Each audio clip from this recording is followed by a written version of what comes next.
Paint the picture. Italy, the early 1500s. City-states at each other's throats, mercenary armies constantly switching sides, and massive foreign empires hovering at the borders. It was a vicious, unpredictable environment where survival was the only metric of success. And right in the middle of it was Niccolò Machiavelli. After serving 14 years as one of Florence's top diplomats, a regime change swept through the city. He was accused of conspiracy, thrown in prison, tortured, and eventually exiled to a small farm. Desperate, unemployed, and bored out of his mind, he decided to write a book. He intended it to be the ultimate cover letter, a gift to the new Medici rulers to prove his geopolitical worth and win his old job back. At the time, advice manuals for princes were filled with religious piety and moral flattery. Machiavelli threw all of that right out. He refused to write about how the world ought to be, choosing instead to document exactly how it was. This pragmatic job application provided a clinical framework for political science, framing statecraft as a mechanical system of cause and effect, rather than a matter of religious merit. To understand this system, Machiavelli argued that a ruler must look at political threats the same way a doctor looks at a physical disease, specifically tuberculosis. He pointed out a cruel medical paradox. Early on, tuberculosis is hard to diagnose, but if spotted, it's easy to cure. Miss it, and the disease becomes obvious. By then, it's impossible to stop. The system is overwhelmed. Politics operates by the exact same logic. Survival requires clinical, early intervention. When a threat first appears on the horizon, a ruler has to act decisively, and sometimes brutally, before it grows into an incurable crisis. To prove this theory, Machiavelli runs an autopsy on a spectacular historical failure, King Louis XII of France and his disastrous attempt to conquer Italy. A ruler who treats politics as a moral exercise will lose their empire.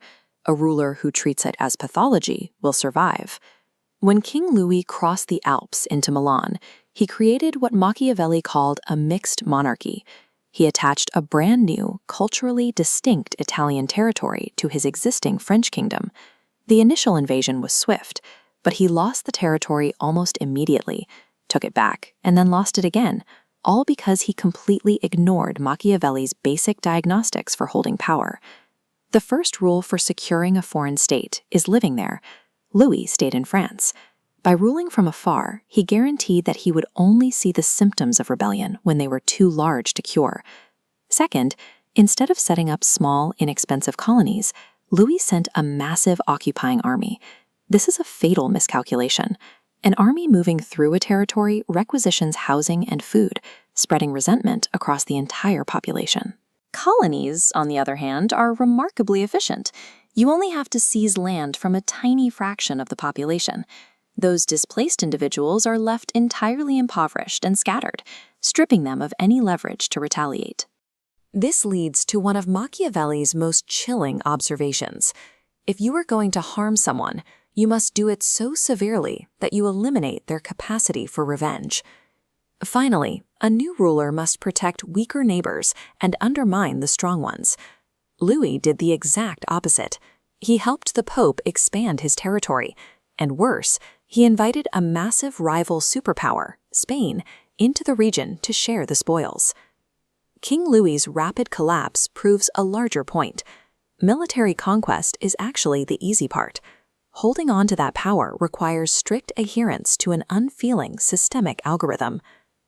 Machiavelli broadens this logic to solve a much larger historical mystery. Why did Alexander the Great's sprawling Asian empire stay intact long after his sudden death, while France couldn't even hold a neighboring territory? This chart illustrates the two distinct algorithms of power.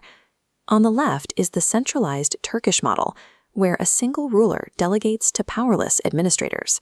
On the right is the feudal French model, where a king is surrounded by powerful, hereditary barons who command their own loyal subjects. The French model is incredibly vulnerable to initial invasion. All it takes is bribing one disgruntled baron to open the gates. But it is nearly impossible to hold. The exact same barons who helped you get in will eventually use their independent networks to rebel against you. The Turkish model, however, works in reverse. Without independent barons to bribe, an external attacker faces a deeply unified defense. But if you do manage to break through and eliminate the ruling family, it becomes almost effortless to hold. the population has no local leaders left to rally behind. The internal structure of the target state dictates the exact mechanical strategy required for survival. The tragic irony of Machiavelli's life is that his highly calculated job application completely failed. It's highly likely that Lorenzo de' Medici never even opened the book, and Machiavelli died without ever getting his diplomatic career back. But after his death, the manuscript began circulating. When The Prince was finally published in 1532, as seen here on this early title page, it ignited a scandal that lasted for centuries. The Pope quickly placed it on the index of prohibited books. By 1570, institutional decrees like this one sought to bury his ideas entirely, and Machiavelli's very name became a synonym for pure evil. Which forces us to ask, was the world truly outraged by his acceptance of violence, or were they terrified by what he revealed about the institutions condemning him? For centuries, rulers had maintained a tightly controlled charade. They justified their immense wealth and authority through the illusion of divine right, religious piety, and elaborate ceremonies. Machiavelli ripped away this mask, documenting a mechanical reality where power functions through leverage, violence, and cold calculation. Once you look through his clinical lens, the illusion of moral leadership vanishes. And whether you're analyzing 16th century Europe, a corporate takeover, or modern global geopolitics, you simply can't unsee how power truly operates.